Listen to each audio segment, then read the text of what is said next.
The Australian Financial Review. There's a line in our podcast's opener that I reckon nails the mix of opportunity and jeopardy that climate change poses to all of us. It's this one.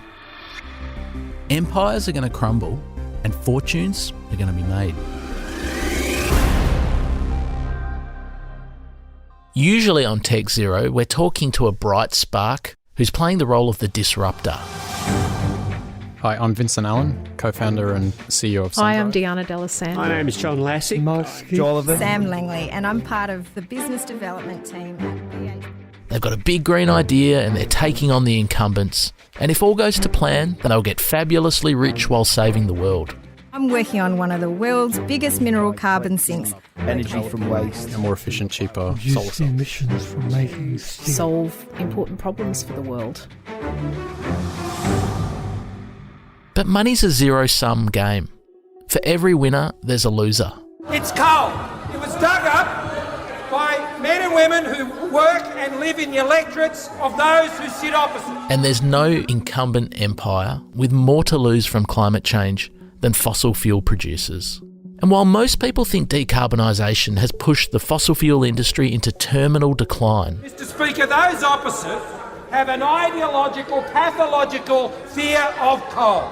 There's no word for coalophobia officially, Mr. not everyone has given up on coal and gas.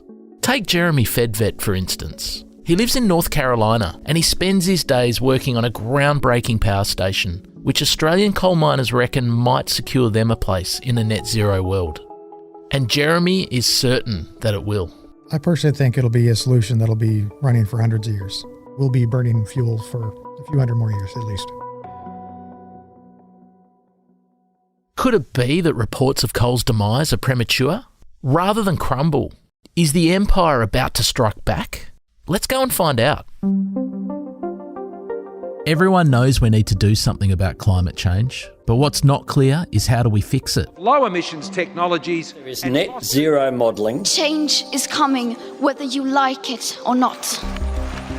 Change isn't just coming, it's already underway. We're living through a massive industrial revolution where just about everything we do is going to have to change in less than 3 decades. Empires are going to crumble and fortunes are going to be made. I'm Peter Kerr from the Carbon Challenge team at the Australian Financial Review, and this is Tech Zero.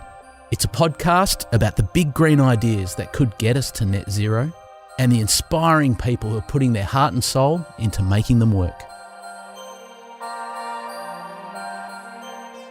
When people in Texas started getting electricity last year from an innovative power station that Jeremy Fedvet helped to build, most of us in the media thought that this was a story about decarbonising gas. On the surface of things, that's what Jeremy and the team at 8 Rivers Capital had achieved at this trial facility in the Texas town of La Porte. But just like the first Star Wars film to grace the big screens was actually the 4th chapter in George Lucas's storyline, the focus on gas at the La Porte power station was not where this story began. Bill Brown and Miles Palmer, the founders, had an idea on clean coal technology, on doing oxy-fired coal, so burning coal with pure oxygen and using steam there. But the technology was not there to allow that to happen very well, and the cycle was similar efficiency, more costly. It was going to be hard to get somebody to do anything, and so they went back to the drawing board. By the time Jeremy had joined 8 Rivers Capital in 2010, the founders had hooked up with a British scientist called Rodney Allen, who'd been working on his own idea for cleaning up coal-fired power. They started working together, and they'd reached a point where they were heating up the coal to make a gas, which they used as the feedstock at the front end of their power station. And that's when the penny dropped. We ran into some people who were helping us, and they said, we think coal is the way to go, but you're going to get to market a lot faster with natural gas. And most of the equipment in the end is going to be the same. Get natural gas out there, get it going, get it built, get steel in the ground, and then come back and readdress the issue of coal. So effectively what you did when you switched to gas was you just lopped off the first chapter. Yeah, we did. I was a bit sceptical about 8 Rivers and the work they were doing at LaPorte when I first made email contact with their founder Bill Brown in October 2019. Back in those days, the trade press in the US were writing about these guys as if they'd already saved the world. But all I could see was an idea that wasn't yet built, hadn't put a single electron into the power grid, and had not stored a single tonne of carbon. And while I respected Bill Brown's enthusiasm for the task, he's the kind of super passionate, high-level visionary that tends to inspire scepticism in journos like me. And yes, that probably says more about me than him. But you can judge for yourself.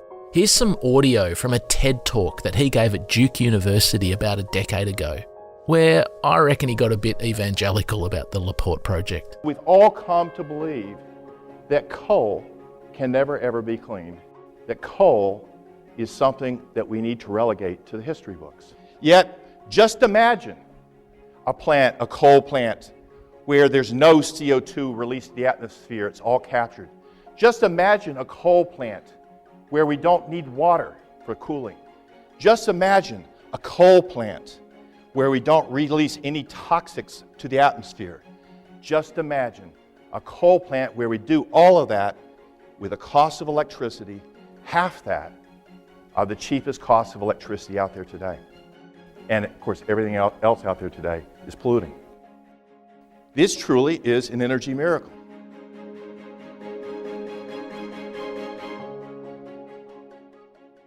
I'm not sure I'd call it a miracle, but in fairness to Bill Brown, there is definitely now some sausage to go along with all that sizzle.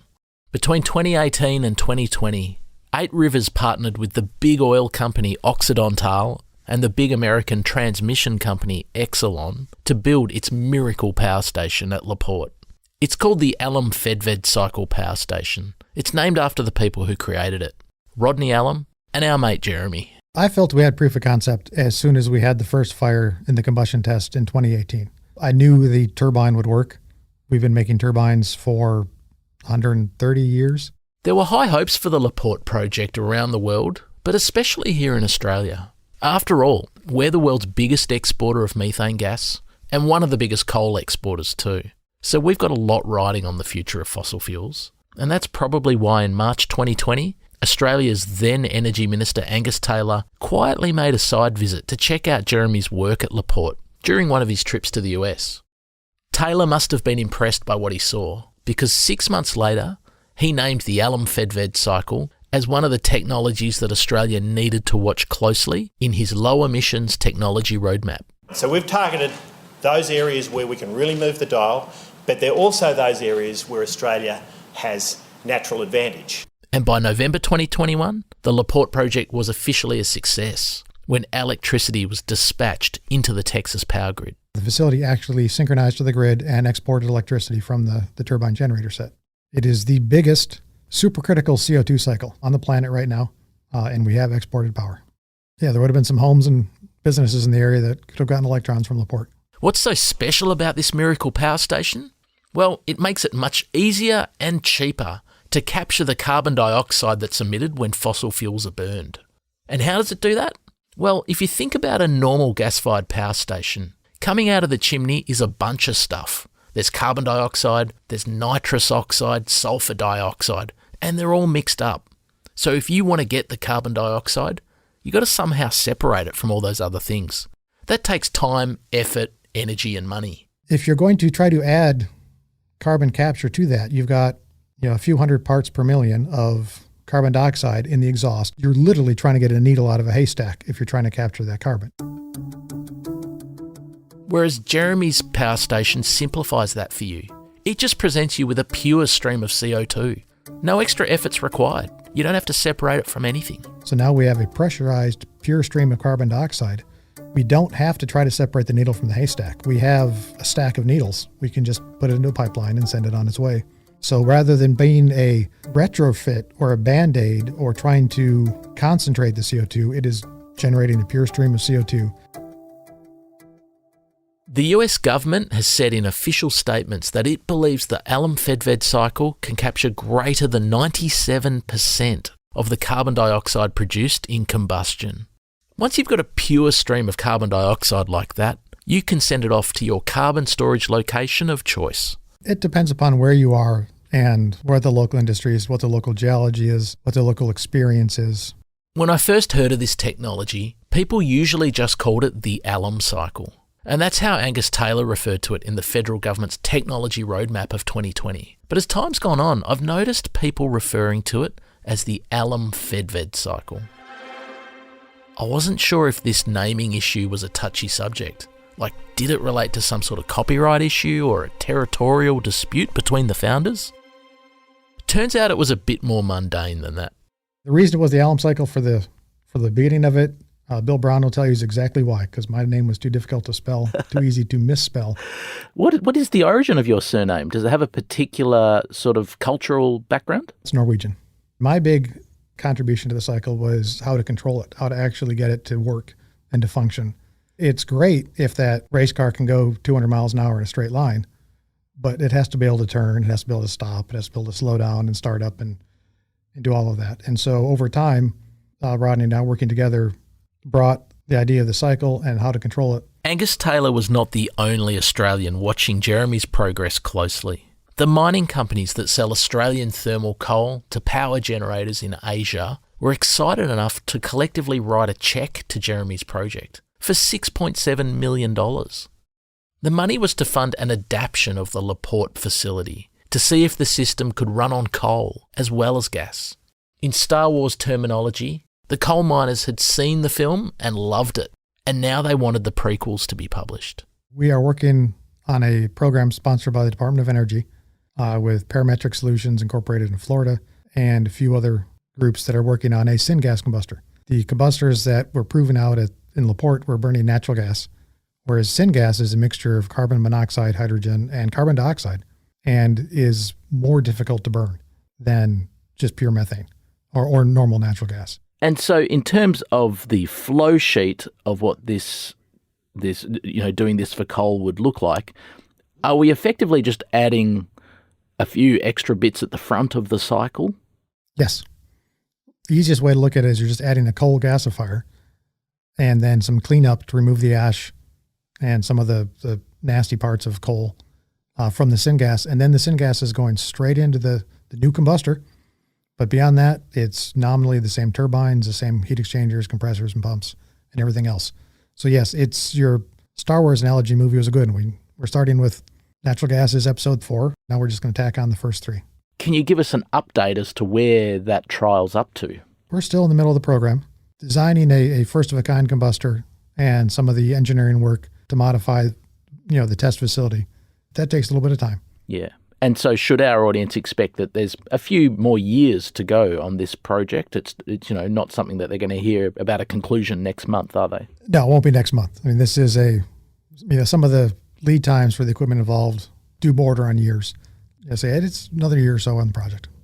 And as you stand here today and look at this coal trial into the alum FedVed cycle, do you, as a technically minded person, feel like you are very confident that technically it will work? It's just a matter of spending the time to tweak all the bits and it will work? Or is there a degree of uncertainty in your mind as to whether it actually can work for coal? It will work for coal. It's a very well-known, understood process to gasify coal and just take the syngas into a second process. And so we'll just be that second process. Take the syngas and burn it. Can it be affordable, do you think? Yes. We've always maintained from the beginning is it has to be on par or cheaper than existing technology. Otherwise, what's the point? It's somebody will always push back on it if it starts to impact your pocketbook. And so when you guys aim for your cost competitiveness to existing technology, so are you aiming to make this as affordable as the sort of 20 to 30-year-old coal-fired generators that exist in your home state of North Carolina and here in Australia? Or is it more relevant to compare it from a cost point of view to, say, retrofitting carbon capture onto those power stations? Or do you compare it to solar and wind? How do you think about cost competitiveness? We compare it to new natural gas builds, which is what is being built now. Is there any particular quirk about the syngas that comes off Australian coal that will require that gives any particular advantage or gives any particular disadvantage? Well, you're south of the equator, so it spins the other direction. Sorry, I couldn't resist. Love it. No, there's no particular quirk that we've seen yet on Australian coal.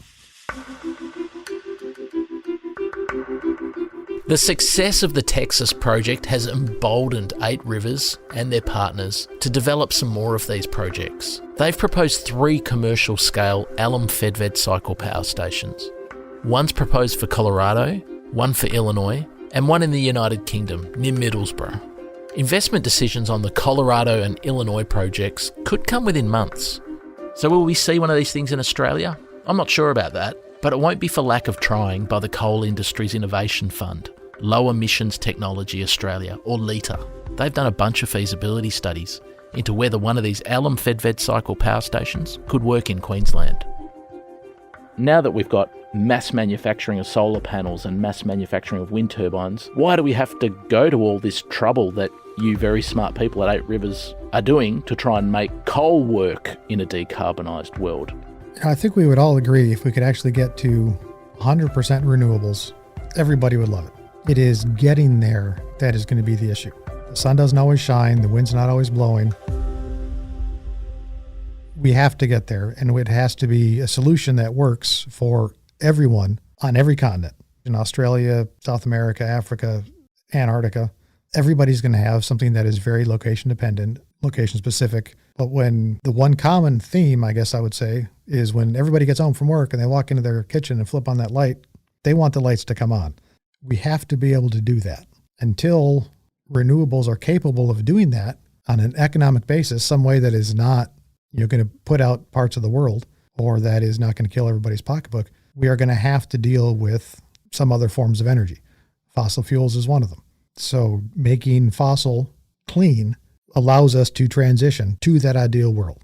And it keeps us clean until we get there. And if we never manage to make it there, at least we'll be clean when we do it, as clean as we possibly can be. Do you feel like this technology that you're working on is a transition technology that helps us lower the curve while we're waiting for some other scenarios to come to fruition? Or do you feel like the alum-fed cycle could be viably, supplying power to humans 100 years from now and allowing there to be no carbon emissions from that? I personally think it'll be a solution that'll be running for hundreds of years. In my mind, there will always be some type of issue with renewables. When you sit back and start looking at the amount of land required for it, the amount of land required for the solar panels, the amount of land required for wind turbines, those are great. But then we still need some type of storage for batteries. Are we going to dig up half of South America to get all the rare earth metals out? In my mind, that's the dirty little secret of some of the renewables, is the damage we're doing to third world countries to get what is needed for these renewables, to make all this other stuff. We have to find the right solution, and I think that we'll be burning fuel for a few hundred more years at least. As Jeremy talked about his work potentially extending the life of coal and gas for centuries, I was reminded of the stuff Deanna D'Alessandro said in an episode of Tech Zero that we published on October 3. If you haven't listened to it yet, Deanna was working on direct air capture technologies, which have won funding from Elon Musk, of all people. But in the podcast, she talked about how she almost gave up working in this sector because it just wasn't worth the heat that she was getting from friends, peers, and total strangers, who thought her work to reduce the emissions from coal-fired power stations was tantamount to propping up the fossil fuel industry. As a scientist working in the area at the time, to be an incredibly negative experience because I ended up on the receiving end of a lot of criticism. I wondered if Jeremy felt the same sort of social pressure where he lives in North Carolina. Do you get that kind of heat from people when you go to a barbecue on the weekend? I personally don't, but we have been involved in discussions like that where people have been accusing us exactly that, of prolonging the fossil. And my response is, I think we agree that renewables are great and we can get there, but we've got to be clean while we get there. You can give me all the grief you want for trying to clean up fossil. It's still better than dirty fossil. Even if Jeremy and the team at 8 Rivers can supply the world with power stations that affordably capture all the greenhouse gas emissions from coal, they won't entirely solve coal's carbon challenge. You see, when you mine coal, you break up geology that usually contains methane gas. That methane gas is liberated and goes into the atmosphere immediately, long before the coal goes to the power station. This is what we call fugitive methane emissions, and they're getting more and more attention. In October, the Australian government signed up to a global methane pledge, where we promised to make sure that by 2030, our methane emissions were 30% lower than they were in 2020. That pledge puts the heat on 2 industries in particular. The first is agriculture, because of all the methane that gets belched by livestock. The second is coal mining, because of all those fugitive emissions that slip into the air every time a shovel cracks into some coal. So, we headed down to the Illawarra region of New South Wales to check out a coal mine that might have a solution for fugitive emissions. We'll take you there after the break.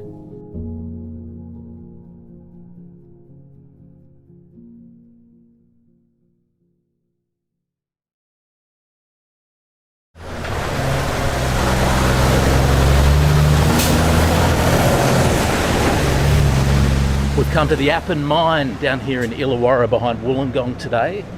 We're trying to find out a new technology that might be able to reduce the carbon emissions from coking coal. Is that you, Pete? Hi, Peter. Hello, thank you for inviting us down here. I've heard that there might be some fugitives on the loose down here at the Appin mine in Illawarra. Is this true? Well, thank you very much for joining us, and let's talk through that now. That's Peter Baker, and he's the Vice President of South 32's Illawarra Coal Mines. Now, it's worth noting that these mines predominantly make coking coal for steel making, so they're not focused on the thermal coal that Jeremy might use to generate power. But fugitive emissions are a problem for both coking coal and thermal coal mines. The CSIRO reckons that 5% of Australia's greenhouse gas emissions come from mine ventilation air. And the technology that's being deployed here in the Illawarra is potentially applicable to any type of underground coal mine, coking or thermal. So there's a really big tall thing behind you. It looks about 50 metres tall. Is that part of the show? It is. So this is part of our Appin mine, and that is one of our vent shafts, and our 2 main fans sitting beside that are currently ventilating the mine and keeping our people safe. So Pete, that noise we can hear, is that the fans literally sucking air out of the mine shaft? That's correct. You can hear the combination of the mine fans running mechanically and then the air also coming out of the mine shaft itself. And so underground, how big's that network? Is it like, kilometres and kilometres of shaft down there that people are working in and that the air needs to be pulled out of? There are. So there's hundreds of kilometres of roadways that we have underground that all need to be ventilated, and this is one of our shafts, one of our main upcast shafts, and we have one other that we're utilising as well. And if all that gas that comes out of the rock when you break it up, if that were allowed to just sort of stay down there, why would that be a problem? The coal that we produce is a metallurgical coal, so which means it's utilised for steel making. In the process of mining the metallurgical coal in this area, there's the release of methane. Now, methane is a highly explosive gas. So if you're allowed the methane to accumulate, you could create a potential of an explosion in an underground operation. So this is really a really important thing for safety.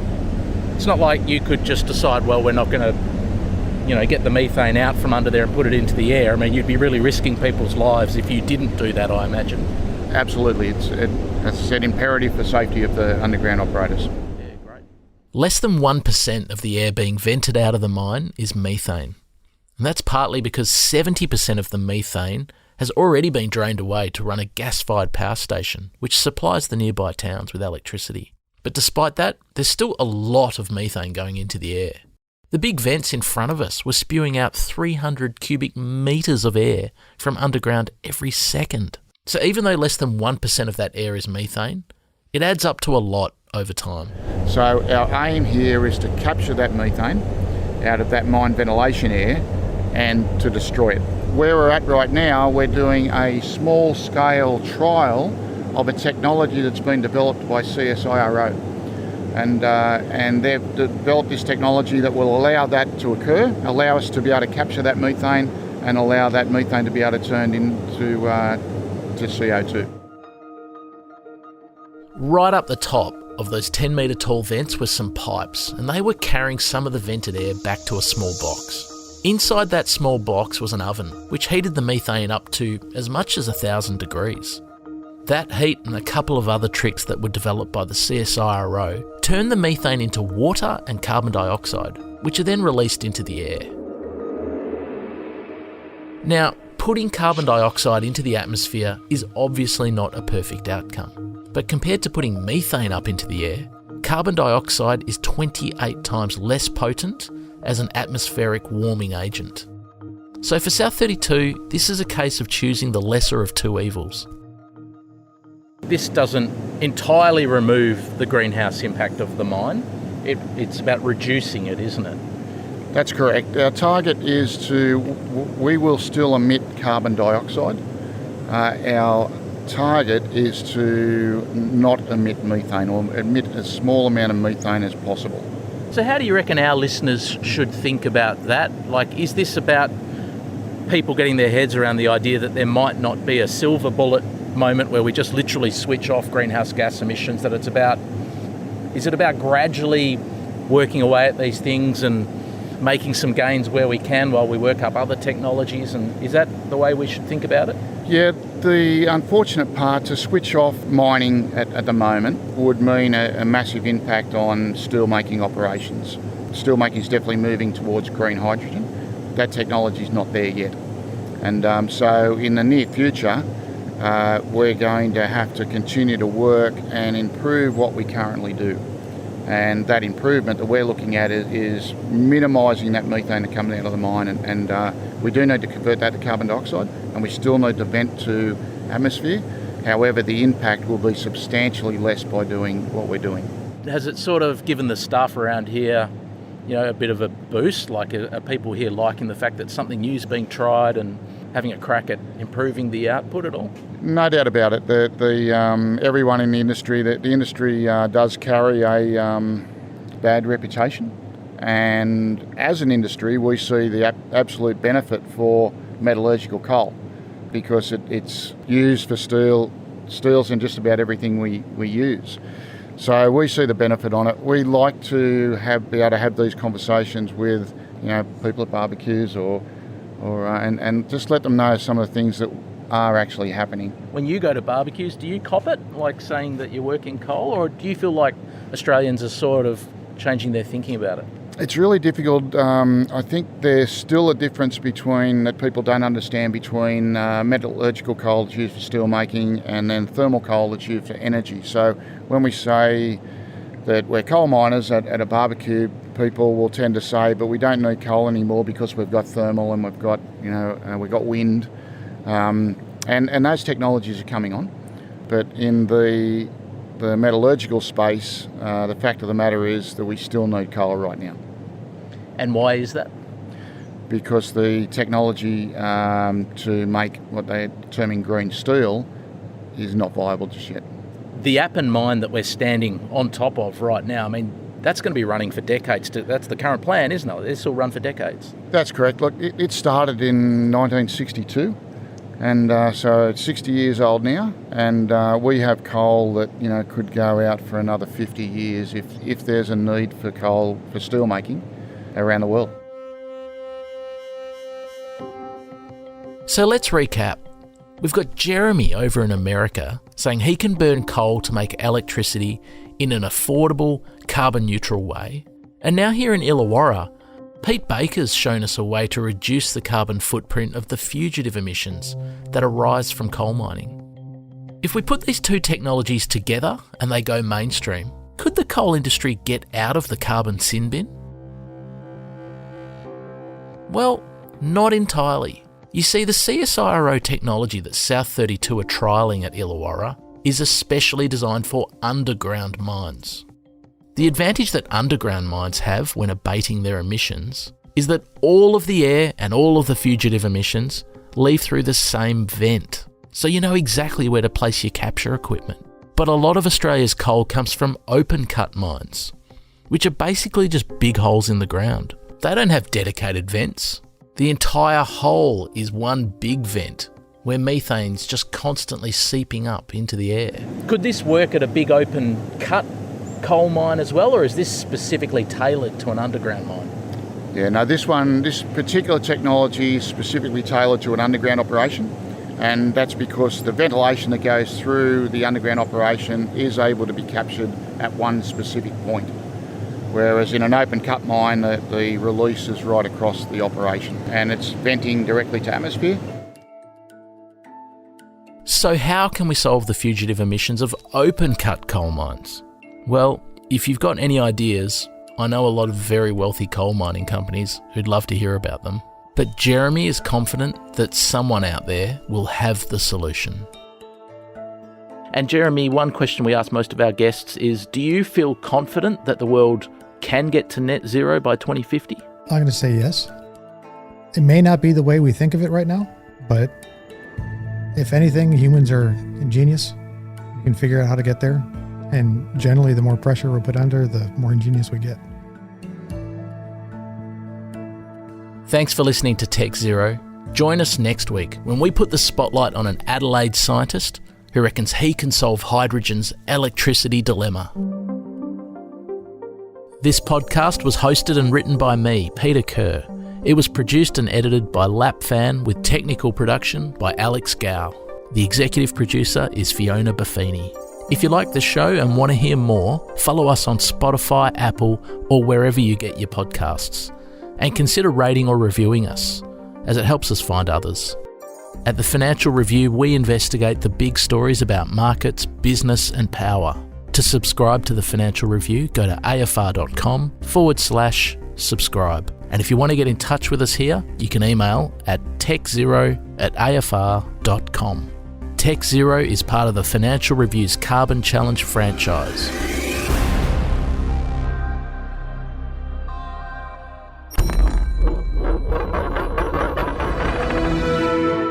The Australian Financial Review.